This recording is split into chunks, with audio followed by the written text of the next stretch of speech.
સાંઈ બાબાના સાનિધ્યમાં આજે ભવ્ય વિષ્ણુ યાગનું આયોજન હોય ને એમાં સાંઈનો ભંડારો હોય અને ત્યારે ભાવને પ્રેમનો પ્રસાદ ભેળો જમાતો હોય. જમજો પ્રેમથી. પુનઃ એકવાર યાદ આપી દઉં કે પ્રસાદીનો કણ અને સંતોની ક્ષણ બહુ કિંમતી હોય છે એટલે એનો ખોટો બગાડ ન થાય. બાકી આમ તો ભાવને પ્રેમથી જમવાનું, ભાવને પ્રેમથી જમવાનું એનું કારણ છે ગરમા ગરમ, પેટમાં નરમ, ખાવામાં ના રાખવી શરમ, એ જ છે આપણો ધર્મ. માટે ભાવને પ્રેમથી જમજો પણ ખોટો પ્રસાદીનો બગાડ ન થાય એ ધ્યાન રાખજો. સંતને યાદ કર્યા, સાંઈને યાદ કર્યા, ગણપતિને યાદ કર્યા ને હવે જેનો માસ હમણાં નજીકમાં આવી રહ્યો છે હર અને હરિ, હરનો અત્યારે એમ કહેવાય હરિનો માસ ચાલી રહ્યો છે, કેતા વિષ્ણુ યાગ અધિક માસ ચાલી રહ્યો છે અને એમાંય વિષ્ણુ યાગ હોય અને જ્યાં હરિ હોય ને ત્યાં હરને બોલાવવા જ પડે. એના માટે એમ કહેવાય ભક્તંતર વારી હલક જારી કનક હારી સુખકારી શિર ગંગા સુધારી દ્રઢ બ્રહ્મચારી હરદુખારી ત્રિપુરારી રહે ધ્યાન કુમારી બ્રહ્મ વિહારી ગિરજા પ્યારી જોગેશા જે દેવ સિદ્ધેશા હરણ કલેશા મગન હંમેશા માહેશા. એવો કોઈ દેવ હોય આનંદમાં રહેવા વાળો દેવ ઈ છે ભોળોનાથ. જ્યાં હરિ હોય ત્યાં હર હોય જ. એટલે સાંઈને યાદ કર્યા અને હવે વિષ્ણુ યાગના પાવન પર્વ નિમિત્તે આપ બધાય ભાવિક અને પ્રેમાળ ભક્તો જ્યારે પ્રસાદ જમી રહ્યા છો તો હરિને યાદ કર્યા તો હવે હરને યાદ કરીએ, શિવજીને યાદ કરીએ, ભોળાનાથને યાદ કરીએ. હે બાવલિયા મારો બાપ, આજે પાદરાના આ પાવન ભક્તોને જે તારા નામની પ્રસાદી પામી રહ્યા છે એમને દર્શન દેવા વેલો વેલો આવ. અને એટલા માટે કહી કે નગર મેં જોગી આયા જસોદા કે ઘર આયા આવીને અલગ જાયા વેદ કોઈ સમજ ન પાયા હો सबसे निराला तेरा नाम भोलेनाथ भोलेनाथ भोलेनाथ भोलेनाथ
जिगर का हाल तू मेरा, अरे जाने वाली है। जिगर का हाल तू मेरा, अरे जाने वाली है। मुझ दिल की बीमारी है, न बजिया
कोई नहीं बोलना सही डाला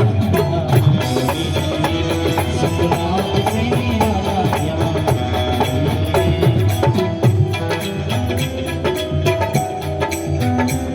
સાંઈ બાબાના પાવન સાંજમાં વિષ્ણુ યજ્ઞ નિમિત્તે ભવ્ય ભંડારાનું આયોજન છે ને એમાં પ્રસાદી લેતા તમામ ભક્તોને આ રિક્વેસ્ટ પ્લીઝ એક વિનંતી પુનઃ કરવામાં આવે છે. પ્રસાદીનો ખોટો બગાડ થઈ ગયો છે. આ રિક્વેસ્ટ પ્લીઝ પુનઃ એકવાર પ્રસાદીનો બગાડ ન થાય એનું ખાસ ધ્યાન આપો. અને પીવાના પાણી માટે ગેટની બાજુમાં વ્યવસ્થા કરી છે, તો તમામ ભક્તજનો આ ધ્યાન આપે. પ્રસાદી જોઈએ તેટલી લો, જમો પ્રેમથી. તમામે તમામ અહીંયા આયોજકો જે છે સુંદર મજાનું આ જેમણે આયોજન કર્યું છે, જેમણે મને ને તમને બધાને નિમંત્રિત કર્યા છે, એવા શ્રીમાન કૌશિકભાઈ, કંચન કાકા, કૃણાલભાઈ, કેયુરભાઈ, દુષ્યંતભાઈ, ભાવિનભાઈ, આદિ આ સાંઈ કમિટી એ મને ને તમને ભાવ ને પ્રેમનો આ અલભ્ય લાભ લેવા માટે જ નિમંત્રિત કર્યા છે. ભાવ ને પ્રેમનો પ્રસાદ જમો, ભાવ ને પ્રેમથી જમો, ખુલ્લા મનથી જમો અને ધરાઈને જમો. પણ મેં તમને પહેલાય કીધું, પાછું પણ કહી દઉં કે પ્રસાદીનો કણ અને સંતોની ક્ષણ બહુ કિંમતી હોય છે. સંતો પાસે પણ જઈએ ને ત્યારે જરૂર પૂરતો જ સમય લઈએ. કામ સિવાય વધારે બીજી તો વાતો કરવી જ નહીં, કામની વાતો કરી તરત નીકળી જાવ. અને પ્રસાદીનું કણ જોઈએ તેટલું. એટલે પુનઃ એકવાર કમિટી વતી મને વિનંતી કરવામાં આવી છે કે દાદા જરાક જાણ કરો. એટલે પુનઃ આપ સર્વને વિદિત કરી દઉં કે જોઈએ એટલું પીરસાવ. ખાસ કરીને બાળકો જ્યારે સાથે આવ્યા હોય ત્યારે એમના માતા પિતા, ખાસ કરીને એમની મમ્મી ધ્યાન રાખે કે બાળક પોતાની થાળીમાં કેટલું પીરસે છે. જોઈએ તેટલું લો, જમજો પેટ ભરીને, બગાડ ન થાય. જોઈએ તેટલું લેવડાવજો. બાળકની સાથે એની મમ્મી હોય યા પપ્પા હોય. અને ખાસ બીજી વાત એ, પીરસણિયા તમામે તમામ જે કોઈ ઊભા હોય કાઉન્ટર પર, પીરસનાર ભાઈઓ હોય કે બહેનો હોય, એમને પણ હું વિનંતી કરીશ કે પાત્ર જોઈને પીરસો. મતલબ કે બાળક હોય તો ઓછું પીરસજો અને વડીલ હોય તો એમને આપજો, પીર દે. પણ બાળકની થાળીમાં ખોટો પ્રસાદનો બગાડ ન થાય. બધાને આપણે પ્રેમથી જમવા જ બોલાવ્યા છે, પેટ ભરીને જમાડવાના છે. આજે તો આખું પાત્ર ગાંડું કરવાનું છે. માટે જમજો ભાવથી, જમજો પ્રેમથી, પણ પ્રસાદીનો બગાડ ન કરતા. પીરસણિયાઓને પણ એકવાર વિનંતી કે જોઈએ તેટલું જ આપજો અને જમનારને વિનંતી કે જોઈએ તેટલું લો, પ્રેમથી જમાવો. ધન્યવાદ ખૂબ ખૂબ. હા, અને છેલ્લે પાણીની વ્યવસ્થા ગેટની પાસે કરવામાં આવી છે, તો પીવાના પાણીની વ્યવસ્થા ગેટની બહાર છે. Okay, thank you.